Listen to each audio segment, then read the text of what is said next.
heb dezelfde kleren en hetzelfde haar aan als in de vorige video. Jee, waarom? Ik heb die twee video's na elkaar opgenomen. Met de vorige video bedoel ik de vorige Zuster Bo video. Ik weet niet als ik ondertussen al een andere gewone video heb geüpload. Moest je die video nog niet gezien hebben, is dat hier dus onder. Als je wil weten wat ik bedoel. Anyway, dit is de eerste Zuster Bo video. En ik heb maar één onderwerp om over te spreken. Want gisteren was ik op het toilet en er belde mij een vriend met een probleem. Dat probleem was iets waarvan ik zeg van shit, het zit nu echt super veel mensen in die situatie, maar echt heel veel. Ik denk dat iedereen wel in die situatie heeft gezeten of gaat zitten. En dus vandaag ga ik daar speciaal een video over maken. En dat is mijn eerste Zuster Bo video. Het is niet een vraag dat ik speciaal opgestuurd heb gekregen. Ik kon ook als gewone video maken. Het is gewoon raad dat ik ga geven. Maar mensen gaat er veel aan hebben, want het is iets dat ik heb meegemaakt. Ik ben eruit geraakt. Ik ga het gelukkig nooit meer meemaken. Maar jullie misschien wel nog. Dus luister maar goed. Hier is Zuster Bo.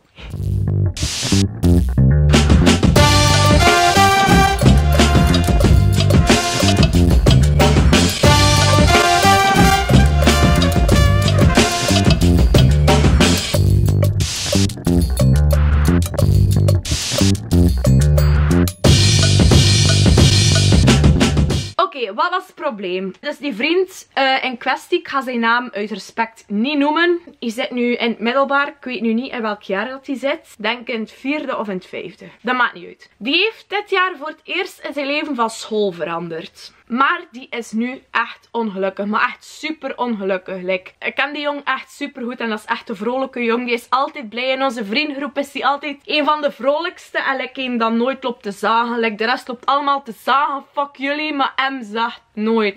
Dat is een heel lieve jong. Die heeft ook een super goede band met zijn ouders. En toch loopt hij al heel de tijd echt een beetje lichtjes depressief, om het zo te zeggen. Ik merk dat zelf ook. Ik vind het echt jammer.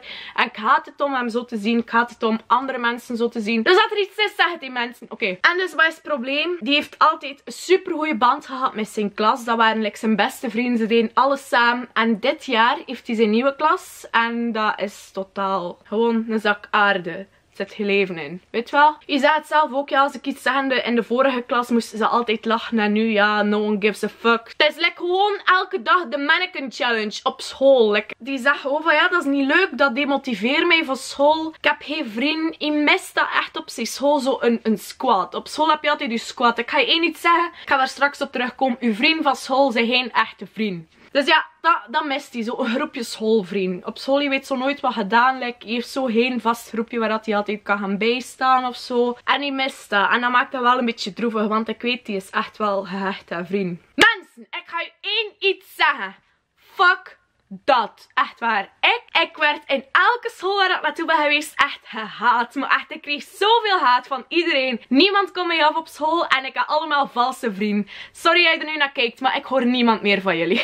Oké, nee. Een paar mensen misschien wel nog, sorry. Ik ga gewoon nu al mijn conclusie zeggen. Ik ga er straks uitleg over geven. Mensen die nu al zo'n stop met kijken bijvoorbeeld. Ik ga je één iets zeggen. School draait niet om vrienden. Dat draait gewoon om je diploma. Om een stom papiertje. Later, voor je toekomst te bepalen, ga je die vriend niet nodig hebben. Maar wel dat stom papiertje. Dus je moet je focussen op je punten. Focus je niet op je vriend.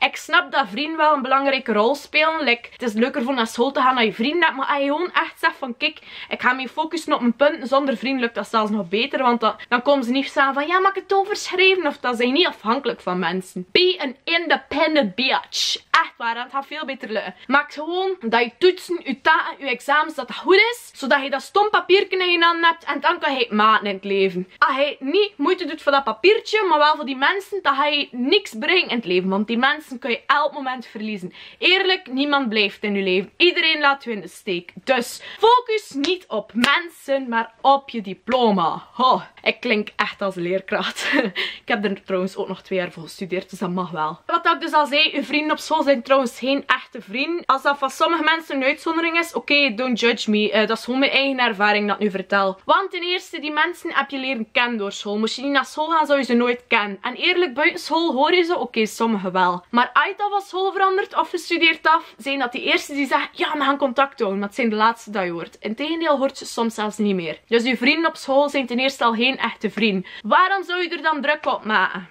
Die zat ook te zeggen van ja, iedereen op school bekijkt mij raar. Zo van ja, mijn kledingstijl is een beetje anders, ben een beetje specialer. En wel, be proud! Echt waar. Moet allemaal standaard zijn, like een hemdje, een Michelin vest, een spannende jeansbroek opgerold al onder met weet wel, ik weet niet, witte All-Stars eronder. Nee, het leven heeft geen uniform. Wees uniek, draag wat je wilt. En als ze naar u kijken en commentaar geven, dat is gewoon omdat ze jaloers zijn, dat ze zelf geen smaak hebben. Dat ze zelf zo saai zijn, daarom bekijken ze u zo.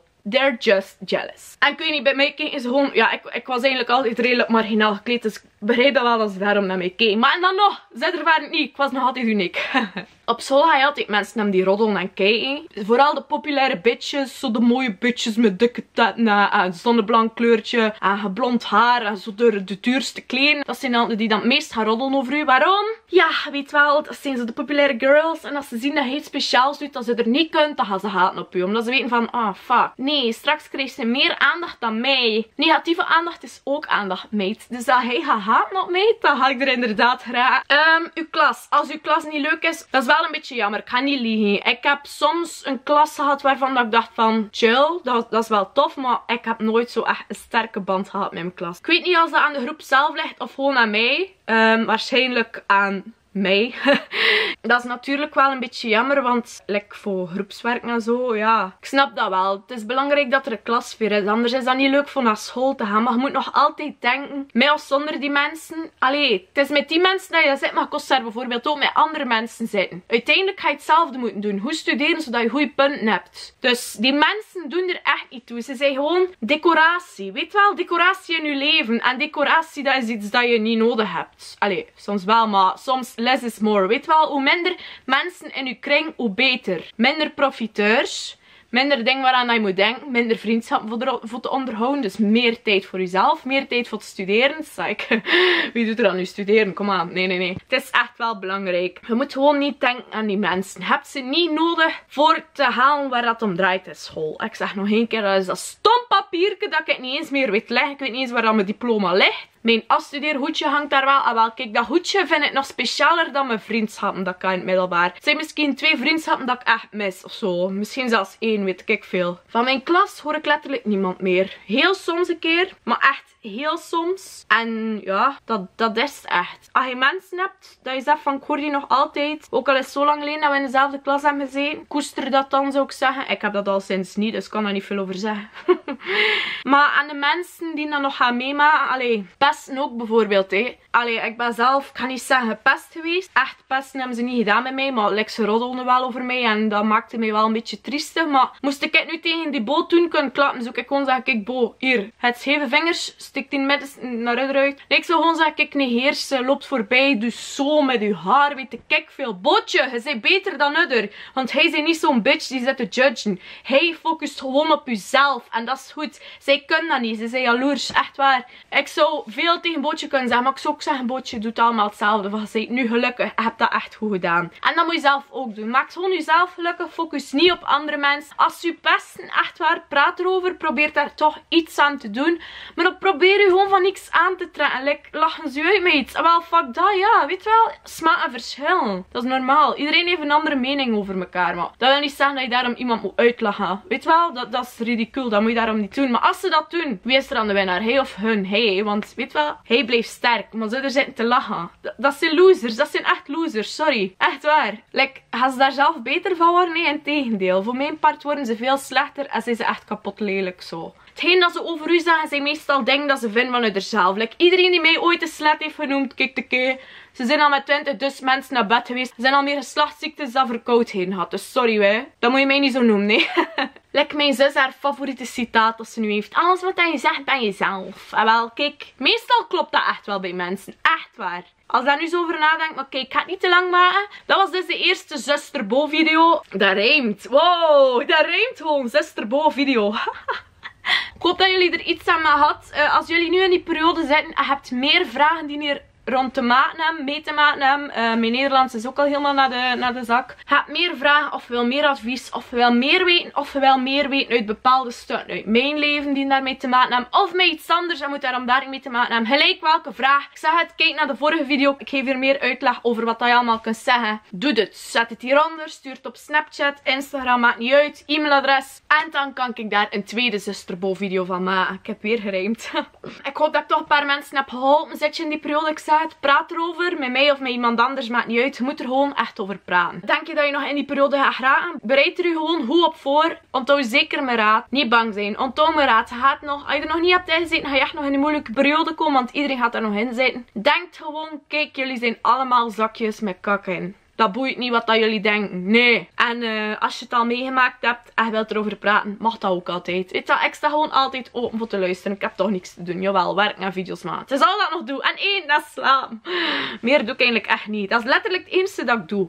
Werken, eten, slapen, video's maken. En Snapchats. Volg mij toe op Snapchat. Volg mij op Instagram, daar hou ik mij ook veel mee bezig. Maar nu ga ik echt afronden. Ik heb geen speeksel meer om te praten. Mijn stem gaat subiet uitvallen. Zoals mijn batterij nu ook op dit moment. Het gaat race zijn. Wat gaat er eerst uitvallen? Mijn stem of de batterij? Oké. Dus ja, dat was de eerste zusterbo video. De tweede gaat zo rap mogelijk komen. Dat kan heel lang duren. Dat kan een jaar duren misschien. Dus stuur me alles door, hè, mensen. Hoe meer dat we hebben, hoe beter. En dat is ook zeggen, totdat ik er weer zie in een andere zusterbo video. Doei! Never ever meet another cracker so frosty.